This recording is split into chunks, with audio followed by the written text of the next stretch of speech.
혹시 여러분 기도하다가 혹은 새벽 기도 시간이라도 통성 기도할 때든지 다른 사람들이 하는 기도 소리를 들어보신 적이 있으시죠? 오늘 특별히 우리 대표 기도하신 분 기도를 들어보셨는데요. 오늘 이 시간 다 함께 우리 한 분의 기도를 한번 같이 들어보려고 하는데요.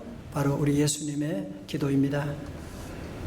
우리 예수님은 어떻게 기도하셨을까 궁금하지 않으세요? 자, 먼저 주기도문과 오늘 본문의 예수님의 기도의 차이점을 먼저 확인하는 것이 중요하겠습니다. 여러분, 마태복음 6장에 나오는 주기도문은 주님의 기도라고 하기보다는 예수님이 제자들에게 이렇게 기도하라고 가르쳐 주신 제자들의 기도라고 하는 것이 더 정확한 표현이고요.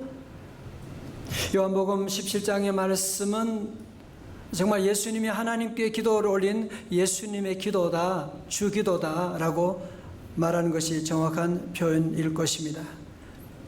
또 요한복음 17장의 말씀을 세 부분으로 나누면요, 1절부터 5절까지는 예수님 당신 자신을 위한 기도요, 둘째로 6절부터 19절까지는 제자들을 위한 기도요, 그리고 20절부터 마지막 26절까지는 장차 지상에 세워질 교회와 성도들 위해서, 다시 말씀드려서 오늘 우리 모든 교회 성도들, 저와 여러분을 위한 예수님의 기도라고 할 수가 있습니다.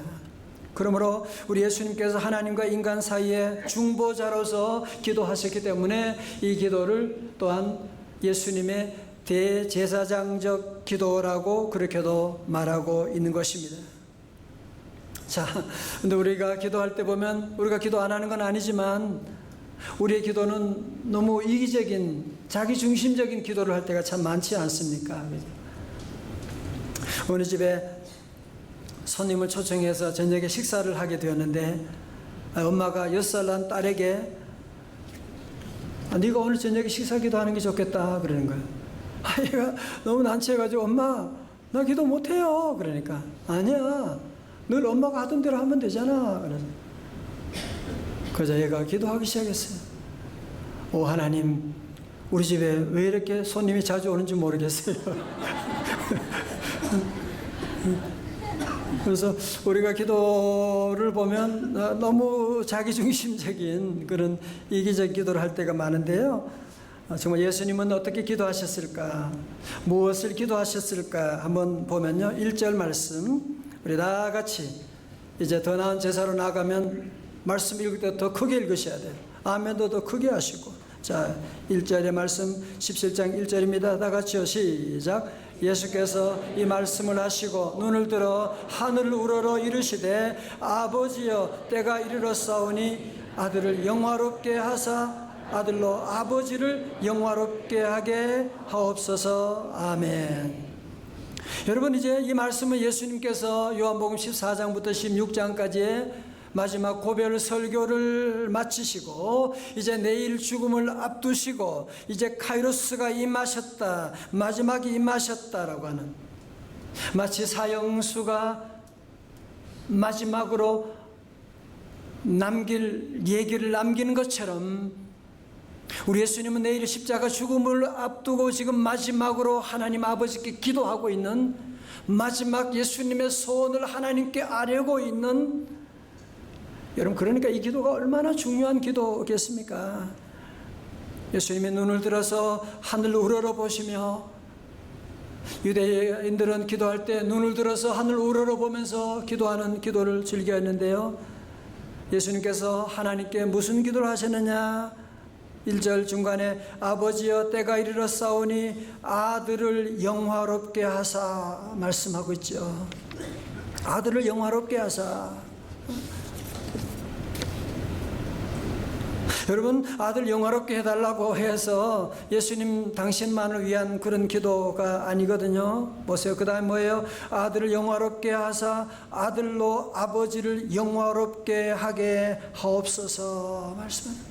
Glorify your son that your son may glorify you. 하나님 아들을 영화롭게 하셔서 이 아들이 하나님께 영광 돌릴 수 있도록 해달라고 하는 그런 기도를 드리고 있는 자, 그러니까 우리 예수님의 기도의 초점이 무엇이냐면 아들이 영화를 통해서 하나님 아버지께 영광 돌리게 하여 주시고 아버지 하나님께 영광을 돌리는 기도를 드리고 있는 것이거든요. 성도님, 잘 보세요. 우리의 기도는 어떻습니까? 어떤 분은 기도를 그렇게 하죠. 아이들 20시를 앞두고 하나님께 나와 기도합니다. 하나님, 우리 아들 이번에 대학에 꼭 합격하여 하나님께 영광 돌리게 하여 주옵소서. 또 우리 남편 이번에 꼭 승진하여 하나님께 영광 돌리게 하여 주옵소서.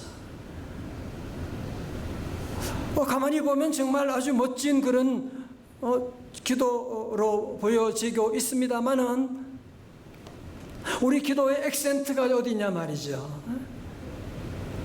하나님의 영광보다는 우리 아들이 합격하는, 우리 남편이 승진하는 데 액센트를 두고 있을 때가 우리가 많지 않습니까?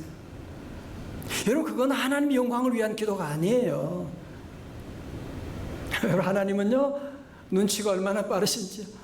우리의 마음의 생각, 우리의 모든 것들을 하나님 이미 다 알고 계시거든요. 여러분, 그래서 우리가 다시 한번 오늘 말씀을 통하여 기도의 초점을, 기도의 액센트를 다시 한번 확인하셔야 돼요. 자, 우리 예수님 기도를 좀 더 보실까요? 17장 4절의 말씀입니다. 아버지께서 내게 하라고 주신 일을 내가 이루어 아버지를 이 세상에서 어떻게 해요? 영화롭게 하였사오니. 5절 다 같이요. 시작. 아버지여, 창세전에 내가 아버지와 함께 가졌던 영화로서 지금도 아버지와 함께 나를 영화롭게 하옵소서. 아멘. 오늘 본문에서 계속 반복되는 단어가 뭐예요? 영화라고 하는 단어. 다시 말해서 예수님의 삶의 목적은 한마디로 뭐냐? 하나님의 영광이라고 하는 Glory of God, 하나님의 영광을 주님은 계속 기도하고 계셨다는 거죠. 다 같이 하나님의 영광을 위하여. 제가 40년 전에 장로신학대학에 입학을 해서 그 당시에 많은 추억이 있지만 그 가운데 하나는 뭐냐면 학교 그 채플인가 그 앞마당에 보면 잔디밭에 지금은 있는지 모르겠어요. 동판으로 솔리 데오 글로리아라고 하는 글자가 세워져 있는, 이거 무슨 말인가 나중에 알고 보니까 라틴 말로서 오직 하나님의 영광을 위하여라고 하는 말이고, 특별히 이 말은 종교개혁가 마르틴 루터가 종교개혁할 때 세 가지 솔리를 외쳤거든요. 첫 번째가 뭐냐? 오직 성경으로, 솔라 스크립추라. 두 번째가 뭐냐? 솔라 피데, 오직 믿음으로. 세 번째가 뭐냐? 솔리 데오 글로리아, 오직 하나님의 영광을 위하여. 여러분, 종교개혁 전에 중세 교회들이 하나님이 받아야 될 영광을 다 자신들이 다 받고 종교 기득권층이 다 영광을 다 가져가고, 그래서 마르틴 루터가 아니야, 이거는 교회가 아니야, 우리는 다시 한번 솔리 데오 글로리아, 하나님의 영광을 위해서 솔라 피데, 오직 믿음으로, 오직 성경으로라고 하는 외치면서 종교개혁을 시작했던 거거든요.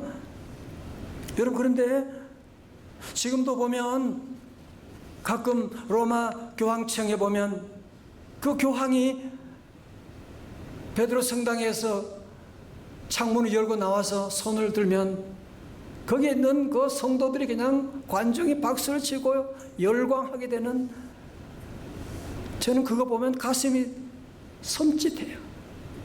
이게 얼마나 위험한 일인데, 하나님께 영광을 돌려야 되는데. 여러분, 사도행전 말씀 보실까요? 사도행전 12장 23절에 무서운 경고의 말씀이 있어요.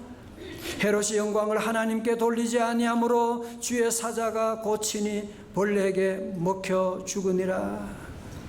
여러분, 이 말씀은 저 같은 목사에게도 아주 큰 경고가 되는, 여러분, 우리는 하나님 외에 어느 누구에게도 영광을 돌리면 안 됩니다. 하나님이 받아야 될 영광을 여러분이 도적질해도 안 되는 것입니다.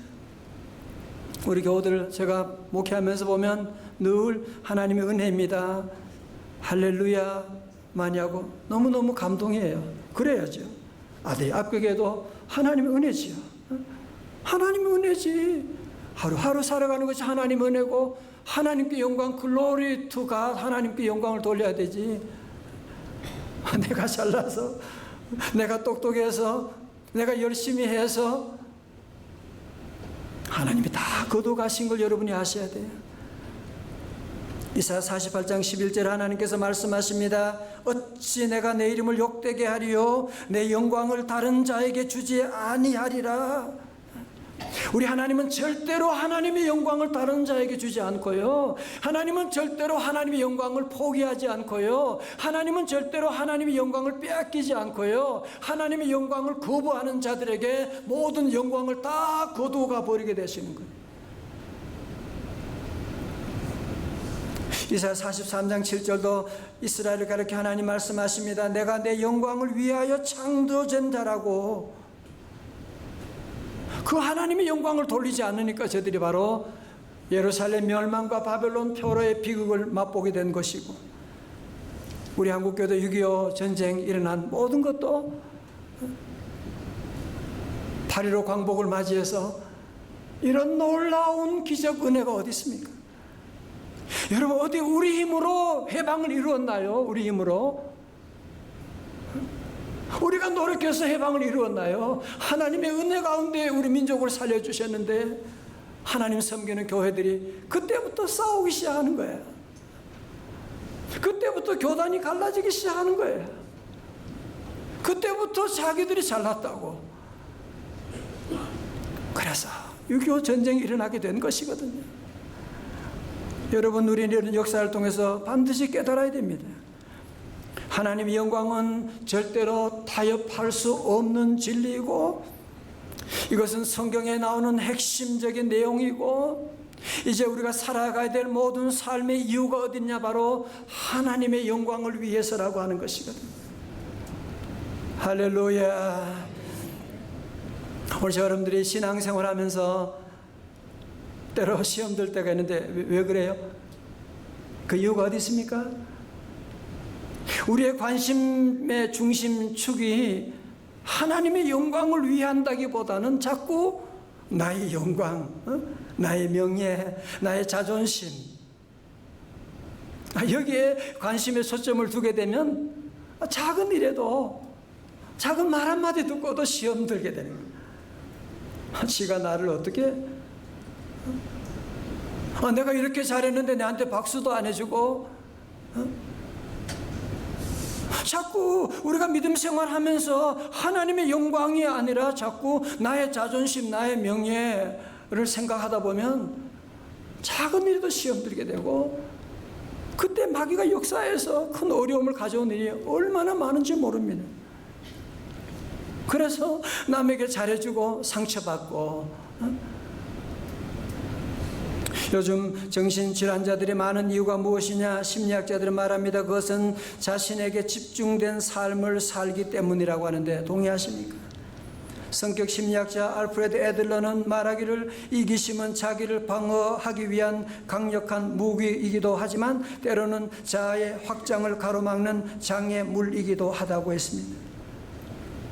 성도 여러분, 저를 보세요. 우리 인간은 한자도 보세요. 인간, 사람 인자는 더불어 사는, 서로 사랑하고 더불어 살고, 모든 동물, 짐승들은 다 보세요. 다 아래를 숙이고 땅을 섬기고 땅만 보고 살지만, 우리 인간은 하나님이 세워주셔서 위를 바라보고 하나님을 예배하는 자로 우리를 세워주셨는데, 타락한 인간은 자꾸 짐승처럼 되어가지고 고등동물이라고 하면서 땅만 쳐다보고 살다 보니까 결국은 짐승과 같은 그런 존재로 타락하고 버려짐 받게 되는,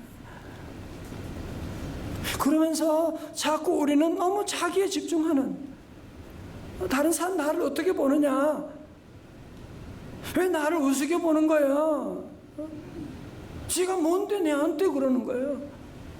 예배는 하나님께 영광 돌려 왔는데 언제부터 우리가 자꾸 자기 자신에게 집중해서, 여러분, 자신이 집중하게 되면 짜증납니다.